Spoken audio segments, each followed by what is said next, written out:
Hello അസ്സാം വലൈക്കും. ഇന്നത്തെ പുതിയ വീഡിയോയിലേക്ക് എല്ലാവർക്കും സ്വാഗതം. ഇന്ന് ഞാൻ ചിക്കൻ മന്തിയാണ് ഉണ്ടാക്കാൻ പോണത്. അത് ഞാൻ എങ്ങനെ ഉണ്ടാക്കണമെന്ന് നോക്കാം. അരി ഞാൻ ഒരു അരമണിക്കൂർ കുതിർക്കാൻ വെച്ചിക്കണ്. അപ്പോഴത്തേക്ക് നമുക്ക് ഇതിൻ്റെ മസാലകൾ തയ്യാറാക്കാം. പച്ചമുളക്, തക്കാളി, മല്ലിച്ചപ്പ്, പുതിന, നല്ല ജീരകം, വെളുത്തുള്ളി, പാകത്തിന് എരിവിലെടുക്കുക. ഒരു കല്ല് ഉപ്പും വിനാഗിരി ഒഴിച്ചിട്ട് ഒന്ന് മിക്സിയിലൊന്ന് ചെറുതായിട്ടൊന്ന് അരച്ചെടുക്കുക.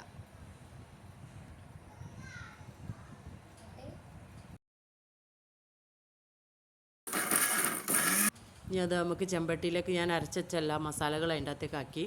പിന്നെ പട്ട, കറാമ്പൂ, ഏലക്കായ ഇട്ട്, മന്തി മസാല ഇട്ട്, പിന്നെ കുറച്ച് വിനാഗിരി ഇതിൽ ഒഴിച്ചു കൊടുക്കുക.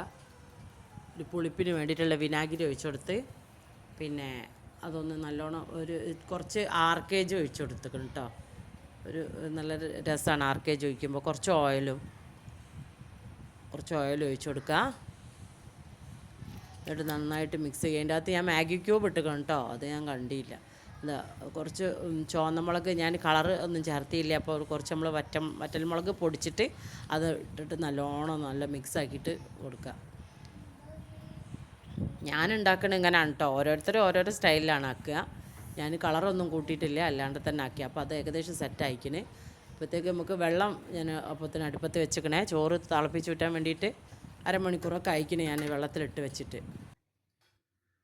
അപ്പോൾ ഞാൻ അതാ ചെമ്പട്ടിയിൽ അത് മസാല ഒക്കെ ആക്കിയത് ഞാൻ അടുപ്പത്ത് സിമ്മിലിട്ടിട്ട് അരി തിളപ്പിച്ച് വിട്ടുമ്പോഴത്തേക്ക് ഒന്ന് സിമ്മിലിട്ട് ഞാൻ അതൊന്ന് വേവിച്ചെടുക്കുകയാണ്. അപ്പോഴത്തേന് ഞാനിത് അപ്പുറത്ത് അടുപ്പത്ത് അരി ഇട്ടിട്ടോ, ഏകദേശം തിളച്ച് വേവാനുള്ള പാകത്തിനയക്കിന് അത് ഇതിലേക്ക് ഊറ്റിയിടട്ടെ കേട്ടോ. മസാലയിലേക്ക് ഏകദേശം വെന്ത മസാലയിലേക്ക് അത് കോരിയിടുക. പിന്നെ കണ്ടമാനം ഞാൻ ഓയിലുകളൊന്നും ഒഴിച്ചില്ല കേട്ടോ, അവിടെ പറ്റൂല ഓയിൽ ഒഴിച്ചാൽ. അപ്പോൾ ചോദിക്കും ഓയിലൊക്കെ ഒഴിച്ചാലല്ലേ രസമുണ്ടാവും, പക്ഷേ നമുക്ക് ഇങ്ങനെ മതി.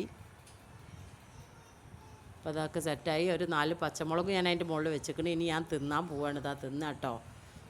അപ്പോൾ എല്ലാവരും എൻ്റെ വീഡിയോ കണ്ടിരിക്കുകയാണെങ്കിൽ ഇഷ്ടപ്പെട്ടാൽ സബ്സ്ക്രൈബ് ചെയ്യുക, ലൈക്ക് ചെയ്യുക, സബ്സ്ക്രൈബ് ചെയ്യുക, സപ്പോർട്ട് ചെയ്യുക. നല്ല ടേസ്റ്റ് ഉണ്ട് കേട്ടോ ചോറ്. ഇതുപോലെ ഒന്ന് ഉണ്ടാക്കി നോക്കേണ്ടി കേട്ടോ, ഞാൻ ഉണ്ടാക്കുന്ന പോലെ.